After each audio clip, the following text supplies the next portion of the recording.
YouTube, Triumph Guy here today, and we are on the next start of the restoration of this vintage caravan. As you can see, we put the L-shaped bunk bed in there, some of the furnishings, curtains, etc. So let's get to it.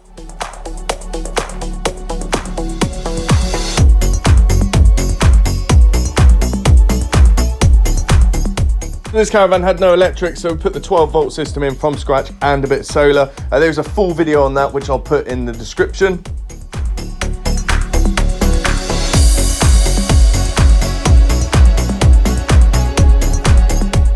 Now moving on swiftly, we're going on to the L-shaped bunk bed because there will be 3 children inside this. So I've marked it out with masking tape. It has gone over the wheel arch, so I've had to build a thing to go over that. This is all from B&Q, and I used a cutting service. It didn't cost much, a couple of quid, and I've got all them posts cut down to 26.5 centimeters, which was perfect for the height of the wheel arch.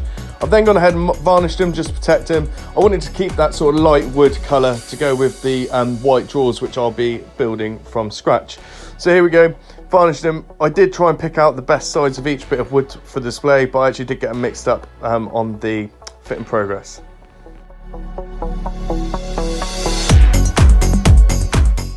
Next, what I've done is I've screwed them in. I have tried to use a straight edge against the side of the caravan, but as you are aware, this caravan was made in Britain, and over 50 years ago, it's not exactly straight.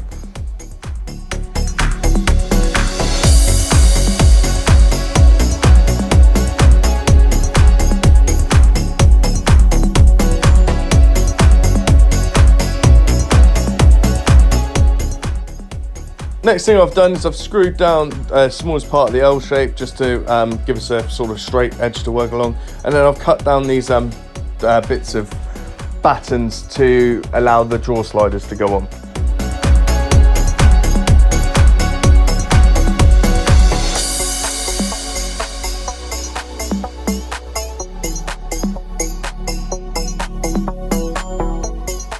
Okay, so by a bit of luck, the battens were the same thickness of the drawer sliders, which made it a lot easier to install them straight. And then what I did is I installed the battens exactly, I think it was 15 centimeters or 10 centimeters from the bottom of the floor.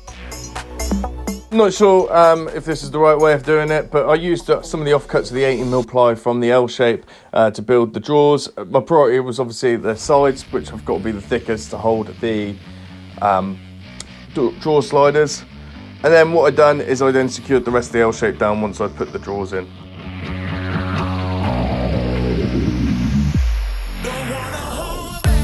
The storage compartment become very useful in locating where I'd actually put the legs underneath the L shape. Alright, so it was quite easy to forget where they were, but using that hole, it made life about 10 times easier.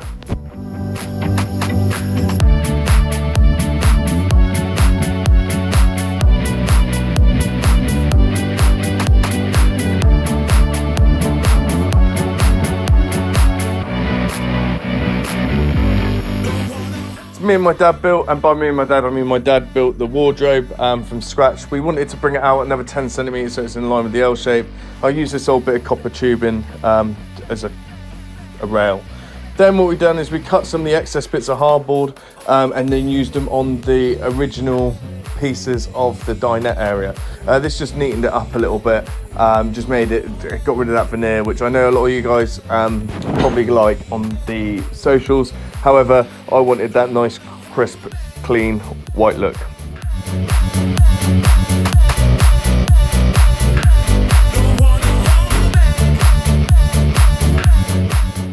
This is that cover we were talking about previous in the video on the L shape, and this is how we did it. Basically, all we done is cut a hole and then put some battens on the back. And now my dad obviously done this because it's a lot neater than the work I would have done. I would have just cut the corners across with wood, but he's actually made a full frame, which is good.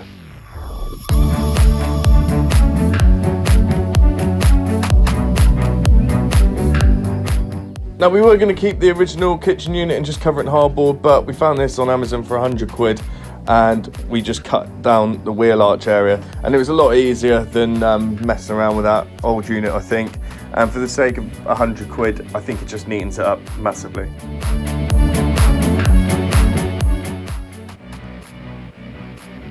Here is the bunk beds. As you can see, a lot slimmer than the original ones at the back. And my other half's dad basically cut these down for us, which is really kind of him because he knows we're on a bit of a time constraint. We've only got 5 days left till we go away in this. Then me and my dad, we fitted them onto the L shape which we've built with these small little brackets, and the shelves will go on top, so it'll keep them nice and strong.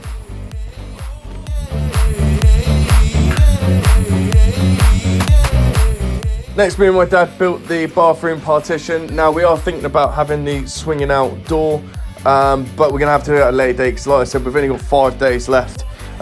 We just put some battens across. Again, the Caravan is slightly wonky, so it's not exactly easy. So I fitted these, I think they're like bathroom floor flexible tiles from B&M Bargains or wherever it is. They were quite cheap. I need to use 2 because perfectly they're 600 wide and the kitchen unit is 120 wide, so it's perfect, and they just stick on really easily, and then the worktop will push against it. Also covered the gaps in the hardboard, and I have put the plastic caps over the screws, and I vinyl wrapped the small wall in the bathroom, which was pretty easy, and I've also put, it's like a small miniature coving over the top as well. It's flexible, it is quite expensive. I have then wrapped the door. It's not perfect, there is some bubbles in it, but it's gonna have to do for now, because like I said, we've only got 5 days left. So thank you very much for watching. Please make sure you like and subscribe. We'll be posting more content soon. And here's what you got to look forward to on the next one, is these lovely cushions which I started constructing from scratch, and I'll show you exactly how to do that in the next one.